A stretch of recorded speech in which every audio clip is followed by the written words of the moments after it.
యేసుక్రీస్తు ప్రభు ఈ లోకానికి దిగి వచ్చి ఆయన ఒక మాట తెలియచేశారు. ఏంట మాట అంటే, మనుష్య కుమారుడు పరిచారము చేయించుకోవడానికి రాలేదు, కానీ పరిచారము చేయుట కొరకు వచ్చాడు. The son of man did not come to be served but to serve అని.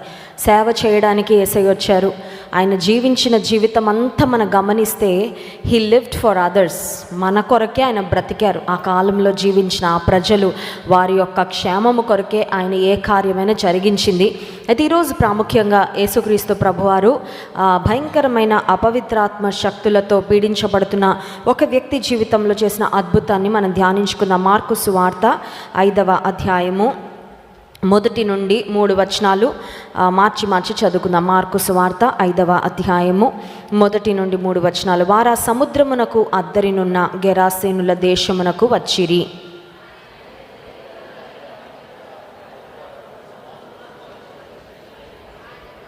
వాడు సమాధులలో వాసము చేసేడివాడు, సంకెళ్లతోనైనను ఎవడును వాణ్ణి బంధింపలేకపోయెను. 4వ వచనం చదువుతారా?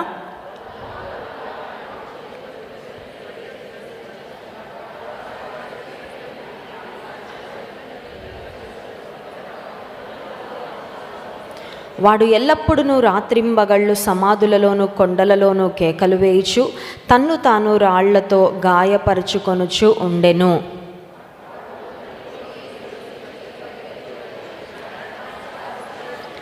యేసు సర్వోన్నతుడైన దేవుని కుమారుడా, నాతో నీకేమి, నన్ను బాధపరచకుమని దేవుని పేరట నీకు ఆనబెట్టుచున్నానని బిగ్గరగా కేకలు వేసెను. దేవుడి వాక్యమును మన వినికిడిలో దీవించునుగాక. ఆమేన్. యేసుక్రీస్తు ప్రభువారు దోణ దిగారంట, గెరాసేనుల దేశంలోకి వెళ్ళారంట. జీసస్ మినిస్ట్రీ, హిస్ ట్రావెల్, ఆయన యొక్క ప్రయాణాలు, పరిచర్య ఎలా పడితే అలా ఏ దారిలో వెళ్తే ఆ దారిలో వెళ్ళిపోదాంలే, ఎవరైనా ఎదురు పడితే మాట్లాడదాము, ఏదైనా సహాయం చేద్దాం అన్నట్లుగా యేసయ్య ఆయన జీవితంలో మరి కార్యాలు చేయలేదు. కానీ యేసు ప్రభువారి యొక్క పరిచర్య, ఆయన ఒక ప్రాంతానికి వెళ్ళిన, ఒక ఊరిని సందర్శించిన, ఆయన ఒక ఉద్దేశంతో వెళ్ళేవారు. ఎందుకంటే ఆయన దైవ మానవుడు, మానవ రూపంలో దిగి వచ్చిన దేవుడు కాబట్టి గెరాసేనుల దేశానికి వెళ్ళగానే ఒక దయ్యం పట్టిన వ్యక్తి ఆయనకు వచ్చి ఎదురు పడతాడని మనకు తెలియకపోవచ్చు కదండి. కొన్ని ఊర్లకి మనం వెళ్ళినప్పుడు వెళ్ళకముందు ఆ ఊర్లో మన బంధువులు ఉంటారని తెలుసు, కానీ ఇంకేదో కొత్త వ్యక్తులు మనల్ని కలుస్తారని, అక్కడ ఇంకేవో కొన్ని సంఘటనలు జరుగుతాయని మనం గెస్ట్ చేయలేం కదా.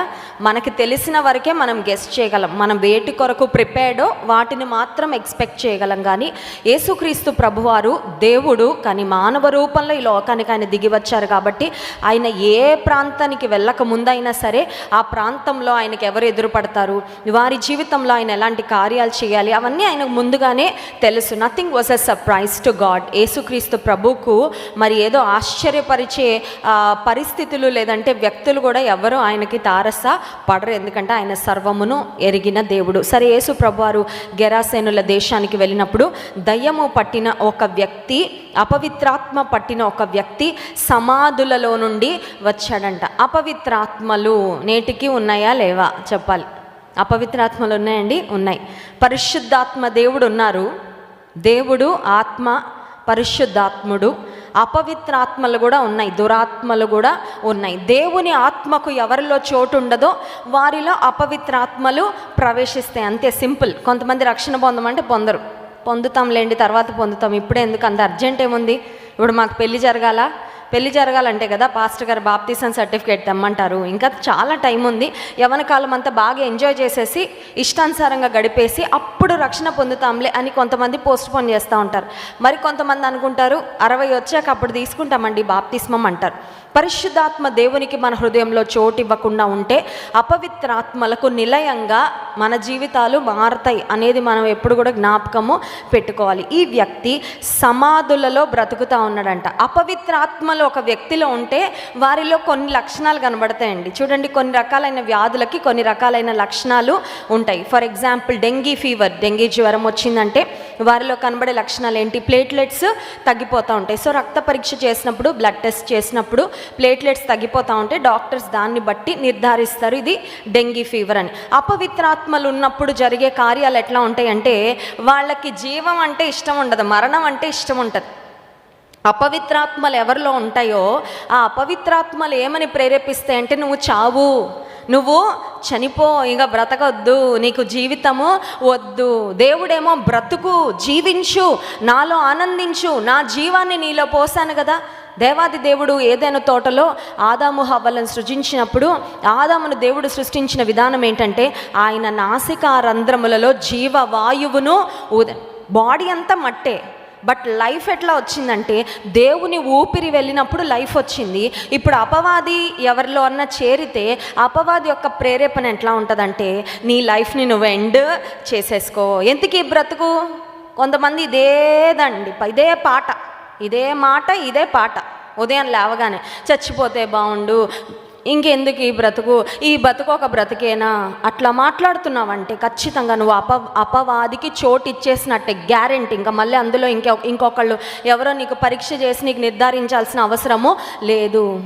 మరికొంతమందికి ఇంకొక అలవాటు ఉంటుంది, చావు చావు అంటూ ఉంటారు. ఏంటండి, ఎదుటి వారిని నువ్వు చావు, నీ బ్రతుకు, అది కూడా తప్పండి. అది కూడా అపవిత్రాత్మ యొక్క, అపవాది యొక్క ప్రేరేపణే, దురాత్మల యొక్క ప్రేరేపణతోనే అట్లాంటి మాటలు వస్తూ ఉంటాయి. అది మనం జ్ఞాపకం పెట్టుకోవాలి. దేవుడు మనకు బ్రతకమని జీవం ఇచ్చాడు, బ్రతకమని ఆయుష్ ఇచ్చాడు, బ్రతకమని ఆయన సంవత్సరాలు ఇచ్చాడు. ఎవరి అకౌంట్లో ఎన్ని సంవత్సరాలు మనకి తెలీదు, అయిపోయేదాకా తెలీదు. ఓహో పలానా వ్యక్తికి దేవుడు ఇన్ని సంవత్సరాలు ఇచ్చాడని జీవితం అయిపోయాక మనకు అర్థమవుతూ ఉంటుంది. నిన్నటి దినము కడప నుంచి ఒక కుటుంబము మరి మెడికల్ అండ్ రీహాబిలిటేషన్ సెంటర్ చూసి మరి ఇక్కడ మెడికల్ సెంటర్ కొరకు సపోర్ట్ చేసి వెళ్దామని వచ్చారు. వారు ఒక మాట చెప్పారు, ఏమనంటే వారి తండ్రి గారికట మరి భయంకరమైన ఆరోగ్య సమస్యలు, ఆరోగ్య పరిస్థితులు, 40sలోనే ఆయనకి హార్ట్ అటాక్ వచ్చిందండి. మరి తండ్రి గారికి 40లోనే హార్ట్ అటాక్ వచ్చిందంట. ఆ తర్వాత క్యాన్సర్ వ్యాధిని కూడా పడ్డారంట, భార్యను కూడా. అయితే దేవుడు 99 సంవత్సరాల ఆయుష్ ఇచ్చాడంటండి. ఒకసారి గట్టిగా స్తోత్రం చెప్దాం, హల్లెలూయా. అంటే విషయం ఏంటంటే దేవుడు ఆయుష్ ఇస్తే ఈ లోక సంబంధంగా ఎన్ని రోగాలు వచ్చినా పోయినా దేవుడు అట్లా ప్రాణాన్ని నిలబెడతాడండి. జీవాధిపతి దేవుడు. ఈ వ్యక్తి యొక్క పరిస్థితి ఏంటని ఆలోచన చేస్తే he was living among the dead. He hats life, అతనిలో జీవం ఉంది, కానీ అతను ఎక్కడ బ్రతుకుతున్నాడంటే సమాధుల మధ్యలో, ఆ ఎముకల మధ్యలో, ఏదంటే శవాల మధ్యలో, శవపేటికల మధ్యలో, వాటి మధ్యలో బ్రతుకుతా హీ ఈజ్ హ్యాపీ.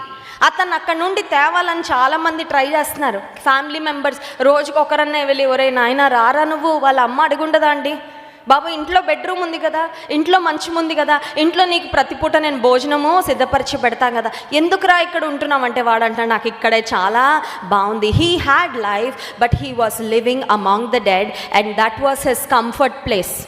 అతని కంఫర్ట్ ప్లేస్ ఏమైపోయిందంటే మీకు బెడ్రూమ్లో బాగుందేమో, నాకు సమాధుల తోటలో బాగుంది అంటున్నాడు.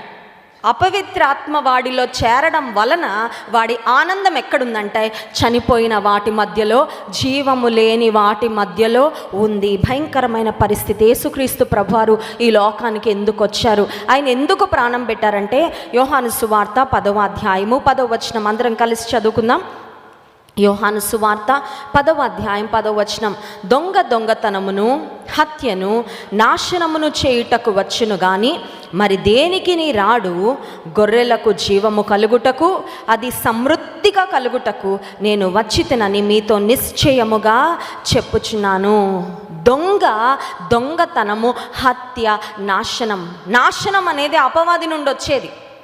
The devil is the destroyer. The devil is the one who brings death.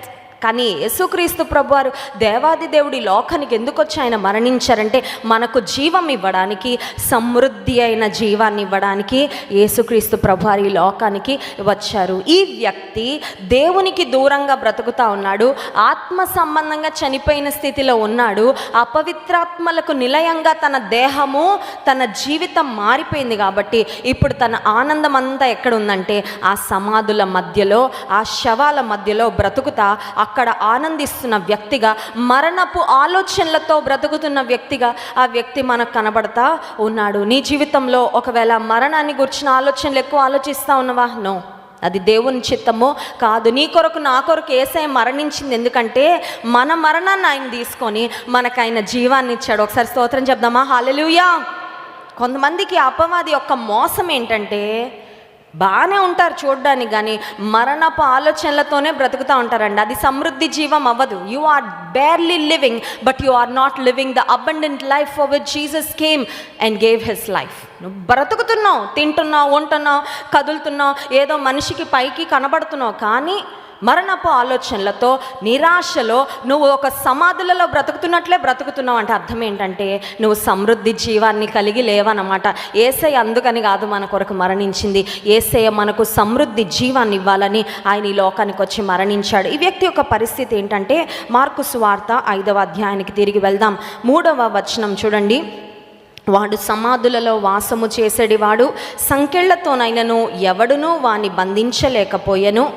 4వ వచనం, పలుమారు వాడు వాని కాళ్లకును చేతులకును సంకెళ్ళు వేసి బంధించినను వాడు ఆ చేతి సంకెళ్ళు తెంపి కాలి సంకెళ్ళు తుత్తునీలుగా చేసెను గనుక ఎవడును వానిని సాధుపరచ లేకపోయెను. వాడు ఎల్లప్పుడూ రాత్రింబగళ్ళు సమాధులలో కొండలలో కేకలు వేయిచు తన్ను తాను రాళ్లతో ఇంకొన్ని సమ్ మోర్ క్వాలిటీస్.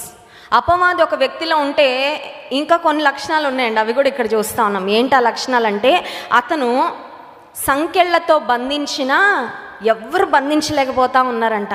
అంటే అర్థం ఏంటంటే, ఒక మాటలో చెప్పాలంటే అతని జీవితంలో ఒక విపరీతమైన ధోరణి కనబడతా ఉంది. విపరీతమైన ధోరణి, విపరీతమైన కోపం, ప్రమాదం, విపరీతమైన ఆలోచనలు, ప్రమాదం, విపరీతమైన పరిస్థితులు ఏవైనా కూడా మనకి మంచిది కాదు. అందుకే దేవుని వాక్యాలు ఉంది కదా, అన్ని విషయములలో మితముగా.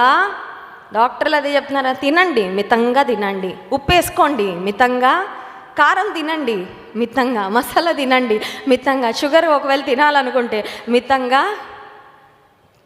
మరీ కోపం రాకుండా ఐస్ గడ్డలాగా అయితే ఉండలేం కదా, వస్తుంది, అవసరమైనప్పుడు రావాలి. అట్లని విపరీతంగా వచ్చిందంటే ప్రమాదం కదండి.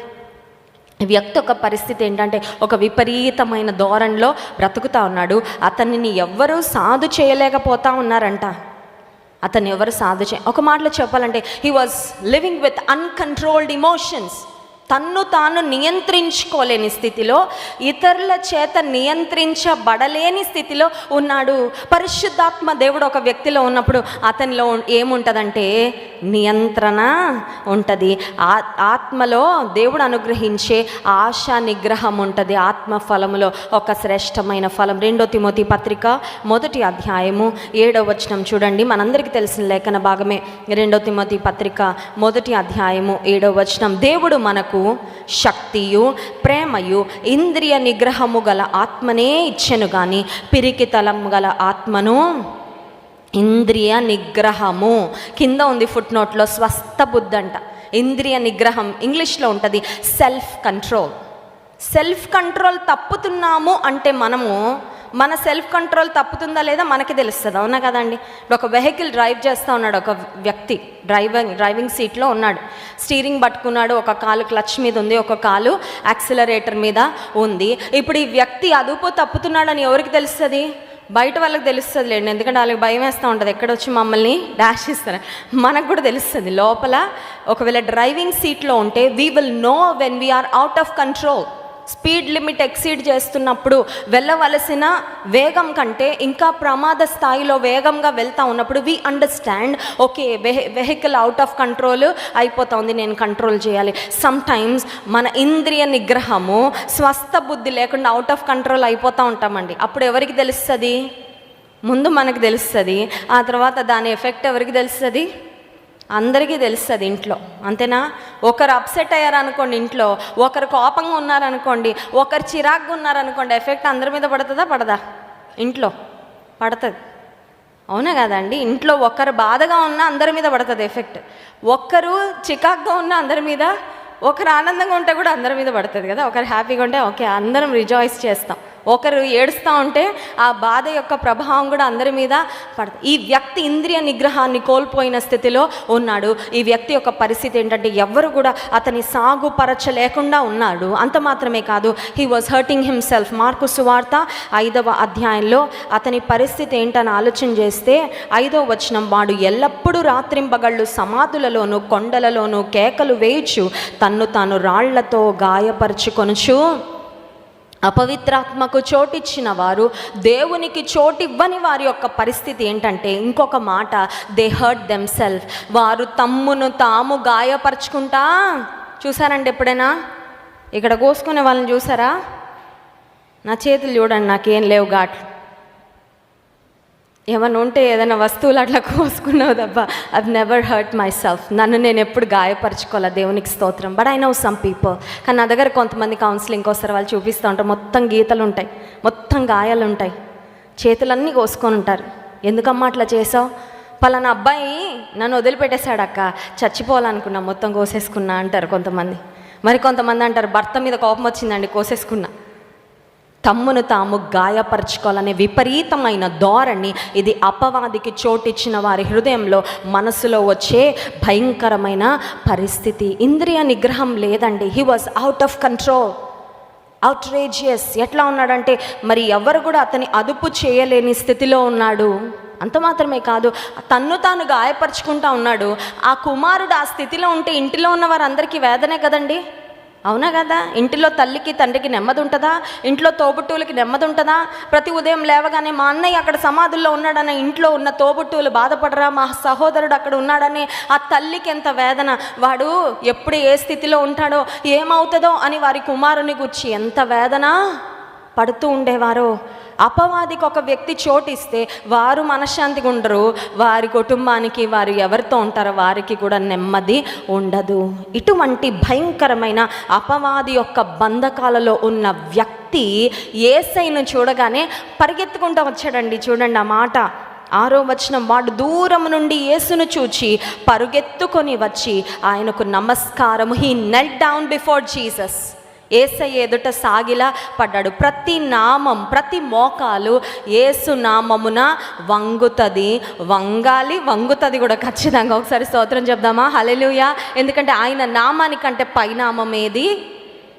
Is no greater name than the name of Jesus. యేసయ్య నామము కన్నా ఉన్నతమైన నామము, గొప్ప నామం ఏది లేదు. ప్రతి మోకాలు ఆయన నామమున వంగాలి. ఇంత అపవిత్రాత్మల చేత పీడించబడుతున్న ఈ వ్యక్తి అయినప్పటికీ యేసుక్రీస్తు ప్రభును చూడగానే ఆయన మోకాళ్ళు వంగి, and he is making a prayer, ప్రార్థన చేస్తున్నాడు. ప్రార్థన ఏంటా ప్రార్థన అంటే 7వ వచనం, యేసు, సర్వోన్నతుడైన దేవుని కుమారుడా, నాతో నీకేమి, నన్ను బాధపరచుకుమని దేవుని పేరట నీకు ఆనబెట్టుచున్నానని బిగ్గరగా. యేసుప్రభు ఏం బాధ పెట్టారండి? అపవిత్రాత్మకు తెలుసు యేసయ్య వచ్చారంటే ఆ వ్యక్తిని అపవిత్రాత్మ నుండి విడుదల చేస్తాడని. ఇప్పుడు అపవిత్రాత్మకి ఏం కావాలంటే ఆ వ్యక్తిలో ఉండడమే కావాలా. The devil wants to torment and torture people. అపవాది యొక్క ఉద్దేశం ఒకటే, వాడి యొక్క బంధకాలలో, వేదనలో, ఇబ్బందులలో ఒక నరకాన్ని అనుభవిస్తూ ఈ లోకంలో మనుషులందరూ బ్రతకాలా. ఈ లోక ప్రయాణం ముగించుకున్న తర్వాత వాడు ఏ నరకానికి వెళ్తాడో అక్కడికి వెళ్ళాలి. వాడి ఆలోచన అదే. ఇప్పుడు అపవాది ఈ వ్యక్తిలో, ఈ సేన అనే దయ్యం పట్టిన వ్యక్తిలో ఉండి ఒక ప్రార్థన చేస్తూ ఉంది. ఏంటా ప్రార్థన అని ఆలోచన చేస్తే, యేసు, దేవుని కుమారుడా, నాతో నీకేమి, నన్ను బాధపరచకము, నన్ను బాధ పెట్టద్దు అంటే అర్థం ఏంటంటే నన్ను వదిలేసి వెళ్ళిపో, ఈ వ్యక్తిని ఇంకా పట్టించుకోవద్దు, ప్లీజ్ లీవ్ హిమ్ అలోన్. ఇతనికి ఇక్కడ బాగానే ఉంది సమాధుల్లో, తను తాను గాయపరుచుకున్నా కూడా బాగానే ఫీల్ అవుతున్నాడు. యేసు ప్రభు, నీ దారిన నువ్వు వెళ్ళిపో. యేసయ్య ఆ ప్రార్థన వినలేదు. ఒకసారి స్తోత్రం చెప్దామా? హల్లెలూయా. దేవుడు పాపుల మొరను వినడు. ఎవరు పడితే వారు చేసేస్తే ప్రార్థన వింటాడా? ఎవరు పడితే వారు చేస్తే ఆయన చిత్తానుసారం కాని ప్రార్థన దేవుడు అంగీకరించడు. The devil was trying to give Jesus an idea. అపవాది ఇక్కడ యేసయ్యకు ఒక ఐడియా ఇస్తున్నట్లుగా, ఈ వ్యక్తిని బాధపరచొద్దయ్యా, ఈయన్ని విడిచిపెట్టి వెళ్ళిపో అంటుంటే యేసయ్య ఆ మాట లెక్క చేయలేదండి. యేసుక్రీస్తు ప్రభువారు 8వ వచనం, ఎందుకనగా ఆయన అపవిత్రాత్మ ఈ మనుష్యుని విడిచిపొమ్మని వానితో చెప్పెను. మరియు ఆయన నీ పేరేమని వానిని అడుగగా వాడు, నా పేరు సేన, ఏలయనగా మేము అనేకులమని. There were a group of evil spirits residing inside this man. ఈ యవనస్తునిలో దురాత్మలకు గుంపుగా పట్టేయండి. ఒక్క దయ్యం పడితేనే తట్టుకోలేరు. ఇతనిలో ఎన్నున్నాయంటండి, గుంపు చేరిపోయాడు. ఇప్పుడు ఒక విషయం గమనించాలా, అపవిత్రాత్మకు ఈ వ్యక్తి ఒక్క అపవిత్రాత్మకు చోటిచ్చి ఉంటాడు, మిగతా అన్నికి వచ్చి చేరినాయి. అర్థమవుతుందా? అందుకే దేవుని వాక్యాలు వ్రాయబడిన మాట, మీరు అపవాదికి చోటివ్వద్దు. చిన్న చోటిస్తే చాలు మొత్తం వచ్చి ఆక్రమించేసుకుంటాడు. మన మనసుని మన ఇంటిలో వచ్చి తిష్ట వేసుకొని స్థిర నివాసం కల్పించుకొని ఇంకెప్పటికీ బయటకి వెళ్ళడు. ఈ వ్యక్తి జీవితము అపవిత్రాత్మలకు నిలయము అయిపోయింది. కానీ యేసుక్రీస్తు ప్రభువారు ఈ వ్యక్తిని ప్రేమించాడండి. Jesus loved this young man. ఈ యవనస్తుని యేసయ్య ఎంత ప్రేమించాడంటే, ఇన్ని అపవిత్రాత్మ శక్తులతో తన్ను తాను బాధించుకుంటూ ఇంత వేదన పొందుతున్న వ్యక్తిని నేను ఖచ్చితంగా విడుదల చేయాలి. కుటుంబీకులందరూ చేతులు ఎత్తేశారు. వాళ్ళ అమ్మ, వాళ్ళ నాన్న, తోబుట్టువులు, మా తమ్ముడు ఇంకా మారడు, మా సహోదరుడు ఇంకా మారడు, మా కుమారుని బ్రతికి ఇంతేనా అని వారు బహుశా they might have lost hopes. నిరీక్షణ కూడా కుటుంబీకులంతా కోల్పోయి ఉంటారు. కానీ యేసు ప్రభు ఆ వ్యక్తిని ఆ దినము ఆయన దర్శించి, ఇప్పుడు యేసయ్య చేసిన పని ఏంటని ఆలోచన చేస్తే 10వ వచనం, తమ్మును ఆ దేశములో నుండి తోలివేయవద్దనియు ఆయనను మిగుల బతిమాలుకొనెను.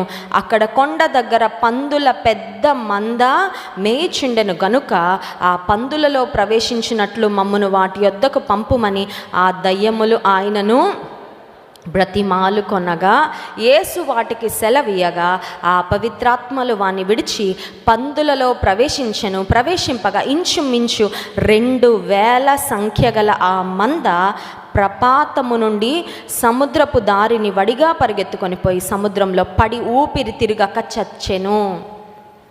దయ్యాలు యేసు ప్రభువా, దేవుని కుమారుడా, మమ్మల్ని విడిచి వెళ్ళిపో, మమ్మల్ని బాధ పెట్టద్దు అని చేసిన ప్రార్థన అయితే దేవుడు వినలేదు. ఆ పందుల గుంపులో పంపించంటే యేసయ్య అన్నాడు, ఇతనిలో నుండి అపవిత్రాత్మ వెళ్ళిపోయి ఆ పందుల గుంపులోకి వెళ్ళమని ఆజ్ఞాపించినప్పుడు, ఇందాక ప్రారంభంలోనే చెప్పాను, అపవిత్రాత్మ ఏ వ్యక్తిలో నివాసం చేస్తూ ఉంటుందో వారిలో మరణాన్ని గుర్చిన తలంపులు ఎక్కువగా ఉంటాయి. జీవాధిపతి ఉన్నప్పుడు జీవించాలని ఆశ ఉంటుంది. జీవాధిపతికి చోటిస్తే బ్రతుకుతాము, చాలామందిని బ్రతికిస్తాం. నిరాశతో చావు చావు అనుకుంటూ మరణించాలనే ఆలోచనలు ఎవరికి ఉంటాయంటే ఎక్కువగా అపవాదికి ఎవరు చోటిస్తారో వారిలో ఉంటాయి. ఇప్పుడు ఈ పందులలోకి ఎప్పుడైతే దురాత్మ ప్రవేశించిందో అవన్నీ వెళ్ళి సూసైడ్ చేసుకున్నాయి. ఏం చేసుకున్నాయి? అంతే కదండి. అక్కడ ఒక సముద్రము లేదంటే వడిగా నీరు ప్రవహిస్తూ ఉంటే, ఈ రోజుల్లో అపవిత్రాత్మ యొక్క ప్రేరేపణ చేత గోదావరిలోకి, కృష్ణానదిలోకి, వీటిలోకి వెళ్ళి దూకి చనిపోతున్న వారు లేరా అండి? చనిపోతున్నారు. ఏంటి? పెద్ద పెద్ద ప్రాబ్లమ్స్ ఏముండవు, కోపం కొంతమందికి, వారి మాట చెల్లలేదనే పట్టుదల, ఏదో చిన్నది అనుకున్నది జరగలేదనే నిరాశ, ఏదో ఒక చిన్న పరిస్థితి వల్ల కృంగిపోయి జీవితాలను అంతం చేసుకుంటున్న వారు చాలామంది ఈ ప్రపంచంలో మనకి కనబడతా ఉన్నారు. అపవాది యొక్క ఆలోచన, సూసైడల్ టెండెన్సీ అపవాది నుంచి వస్తుందండి. ఆత్మహత్య చేసుకోవాలనే ఆలోచన. ఎప్పుడైతే ఈ దురాత్మ వెళ్ళి ఆ పందులలో ప్రవేశించిందో, ఈ సేన దయ్యాలు అంటే చాలా అనేకంగా ఉన్న అపవిత్రాత్మలు 2000 పందులలో ప్రవేశించగానే అవన్నీ వెళ్ళి ఏమైనాయండి? సూసైడ్ చేసుకున్నాయి. అవన్నీ వెళ్ళి నీళ్ళలో మునిగి చనిపోయాయి. 2000 పందులు అంటే, పందులు ఎప్పుడు కొనలేదులేండి. మనం ఎవరైనా కొన్నామా? మనం ఎవరం తినము, మనం ఎవరం కొనలేదు. కానీ ఐఎమ్ షూర్ పందులు పెంచేవారు అదొక వ్యాపారం కదా. పందుల మాంసం కూడా కొంతమంది తింటూ ఉంటారు. అయితే అవి ఒక్కొక్క పంది రేట్ ఎంత ఉంటుందో మనకు తెలియదు, కానీ it was a huge loss for the owners. ఆ పందులను పెంచుతున్న వ్యక్తులకు అది చాలా లాస్ అండి. కానీ యేసుక్రీస్తు ప్రభువారు అనుకున్నారు, ఒక్క వ్యక్తి విడుదల పొందితే చాలు, 2000 పందులు చచ్చినా పర్లేదు. ఒకసారి స్తోత్రం చెప్దామా? Hallelujah. That is the value God gives to human life. ఆయన రూపంలో, ఆయన పోలికలు సృజించుకున్న మనకు దేవుడిచ్చే విలువ అంతా గొప్పది. ఆ ఊరి వాళ్ళంటే ఎంత గొప్ప వ్యక్తులు అంటే, యేసు ప్రభుని వచ్చి ఆ ఊరిలో వెళ్ళిపోమన్నారంటే, ఎందుకంటే నువ్వు ఇక్కడ ఉంటే మాకు ఇంకా నష్టం వస్తుందయ్యా, నువ్వు వారికి వీడికి విడుదల ఇస్తున్నావు కానీ మా పందులన్నీ చచ్చిపోతున్నాయి, నువ్వు దయచేసి అంటే, ఆ మనుషులకి వాళ్ళ వ్యాపారం ముఖ్యం కానీ ఇంకొకరి బ్రతుకు బాగుపడడం వాళ్ళకి అంత ముఖ్యము కాదు. People care about money more than you maybe. కొంతమంది నీకన్నా ఎక్కువ డబ్బును ప్రేమించి కొన్నిసార్లు నిన్ను పక్కన దోసేసే వాళ్ళు ఉన్నారేమో. కానీ దేవాది దేవుడు వస్తువుల కన్నా, ఈ లోక సంబంధమైన మెటీరియలిస్టిక్ థింగ్స్ కన్నా దేవుడు ఒక మనిషిగా మనకు ఆయన ఎక్కువ విలువ ఇచ్చేవాడు. యేసుక్రీస్తు ప్రభు ఆ రోజు ఆ వ్యక్తికి విడుదలను అనుగ్రహించాడు. హీ వాస్ హీల్డ్, స్వస్థపడ్డాడు. ఆ వ్యక్తిని చూసిన వారందరూ ఆశ్చర్యపోయారు. ఆ వ్యక్తి జీవితము, ఆ వ్యక్తి సాక్ష్యము యేసుక్రీస్తు ప్రభువారిలో ఉన్న మహిమకు, ఆయనలో ఉన్న స్వస్థపరిచే మరి ఆ గుణానికి ఒక గొప్ప తార్కాణంగా నిలిచింది. ఉదయకాల సమయంలో శుక్రవారం ఉపవాస ప్రార్థనకు వచ్చిన నీవు కూడా probably you may be in a state where you want to be among the dead. మృతుల సంఖ్యలో నేను చేర్చబడితే ఎంత బాగుండనే అపవిత్రాత్మ యొక్క ఆలోచన నీకు వస్తూ ఉందా? చనిపోయిన వారి గురించి ఆలోచిస్తూ బ్రతుకంతా వేస్ట్ చేస్తున్నావా? జీవాధిపతి నీకు జీవం ఇచ్చింది, నిన్ను రక్షించింది. నువ్వు సమాధులలో బ్రతికినట్లు బ్రతకాలని కాదు. నేను ఎప్పుడు సమాధికి వెళ్తానా అని బ్రతకాలని కాదండి. టైం వస్తే వెళ్ళిపోతాం, ఎవ్వరు ఆపలేరు. ఎంతమంది డాక్టర్లు ఉన్నా, ఎన్ని ఆక్సిజన్ సిలిండర్లు ఉన్నా, ఎన్ని ఫెసిలిటీస్ ఉన్నా దేవుడు పిలిస్తే వెళ్ళిపోవాల్సిందే. కానీ ఆయన జీవం ఇచ్చినంతసేపు do you have that desire to live for God? దేవుని కొరకు బ్రతకాలని ఆశ ఉందా? నన్ను ఎందుకు సృష్టించావయ్యా? నేనేం చేయగలను? నీ రాజ్యం కొరకు నేను ఏం చేయగలను? నీ కొరకు నేను ఎలా ఉపయోగపడగలను అనే ఆలోచన నీకుందా? మృతుల మధ్యలో నివసిస్తున్న ఆ సేనదయ్యం పట్టిన వ్యక్తిలాగా ఇప్పటి వరకు బ్రతికావేమో, యేసయ్య నీకు విడుదల ఇవ్వాలని ఆశిస్తున్నాడు. ఒకవేళ నియంత్రించబడలేని స్థితిలో ఆ వ్యక్తి కూడా he was in an uncontrollable state. ఎవరు కూడా నియంత్రించలేకపోతా ఉన్నారండి ఆ వ్యక్తిని. ఎవరు పట్టుకోలేకపోతున్నారు, ఎవరు ఆపలేకపోతున్నారు, ఎవరు బంధించలేకపోతా ఉన్నారు. తను తాను గాయపరుచుకుంటా ఉన్నాడు. యేసుక్రీస్తు ప్రభు నీ గాయాలు మాన్పడానికి ఆయన ఇష్టపడతాను. నీ గాయాలు అయిండొచ్చు మనుషుల వల్ల, ఇంకెక్కువ గాయపరచుకోవద్దు. కొంతమంది మనకు ఒకసారే చేస్తారు గాయం, దాన్ని 10 సార్లు ఆలోచించి ఆ గాయం మనం ఏం చేస్తూ ఉంటామండి? రేపుకుంటా ఉంటాం, అవునా కదా? గాయము God wants to heal your wounds. దేవాతి దేవుడు నీకైన గాయాలు మాన్పాలని ఆయన కోరుతూ ఉంటే, అయిపోయిన గాయాల గురించి ఎందుకమ్మా ధ్యానం చేస్తా కూర్చుంటున్నావు? ఇంకా కొత్త గాయాలు చేసుకోవాలని ఎందుకు చూస్తూ ఉన్నావు? Come to the healer. స్వస్థపరిచే యేసయ్య దగ్గరకు రా. ఆయన ఉదయకాల సమయంలో నీ గాయాలు మాన్పుతాడు. నీ మనసుకైన గాయాలు అయిండొచ్చు, నీ శరీరానికైన గాయాలు అయిండొచ్చు. ఆయన గాయాలు మాన్పాలని కోరుతున్నాడు. ఆ వ్యక్తిలాగా ఒకవేళ నిన్ను నీవు గాయపరచుకోవాలని ఆలోచన, ఇతరులను గాయపరచాలన్న ఆలోచన ఉన్నట్లయితే అడుగు, ప్రభు నాకు స్వస్థ బుద్ధి దయచేయి. అతని బుద్ధి కూడా స్వస్థపడిందండి. When the devil went out, అతనిలో ఉన్న అపవిత్రాత్మలు బయటికి వెళ్ళిపోయినప్పుడు ఏం జరిగిందంటే బుద్ధి బాగైపోయింది. స్వస్థ బుద్ధి రాగానే చక్కగా బట్టలు వేసుకున్నాడంట, వెల్ డ్రెస్డ్ అయిపోయాడంట. ఆ తర్వాత యేసు ప్రభు దగ్గరికి వచ్చాడు. ఆ వ్యక్తి యొక్క ముందు స్థితిని తర్వాత స్థితిని చూసిన వారు కంపేర్ కూడా పోల్చుకోలేకపోతాను. ఇతనేనా అతను?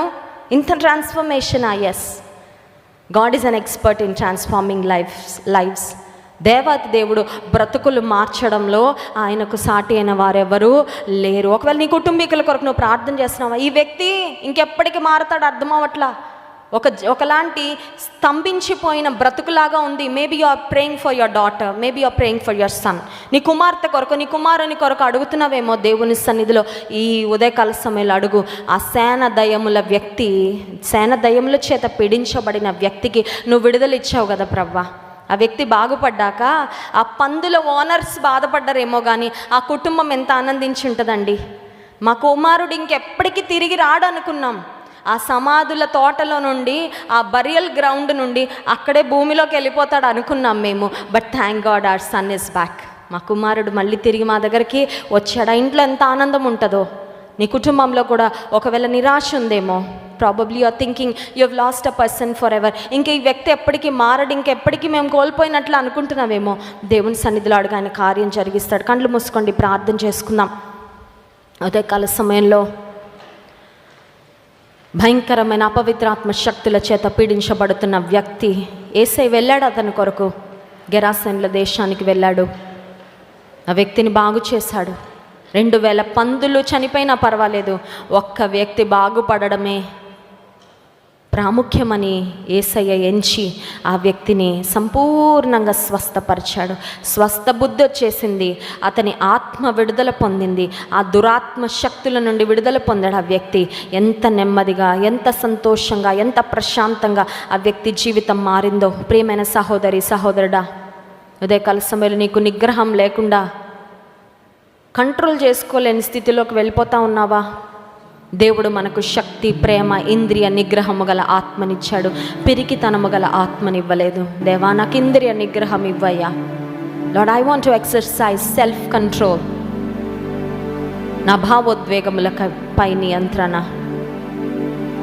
నా జీవితంలో నేను చేసే కార్యాలలో అన్ని యంత్రణ, స్పిరిట్ కంట్రోల్ టెంపర్, ఆత్మ సంబంధంగా పరిశుద్ధాత్ముడు నీ చేత నియంత్రించబడే అనుభవాలతో నా జీవితం నింపబడాలని నేను కోరుతున్నానయ్యా. అడుగుతావా?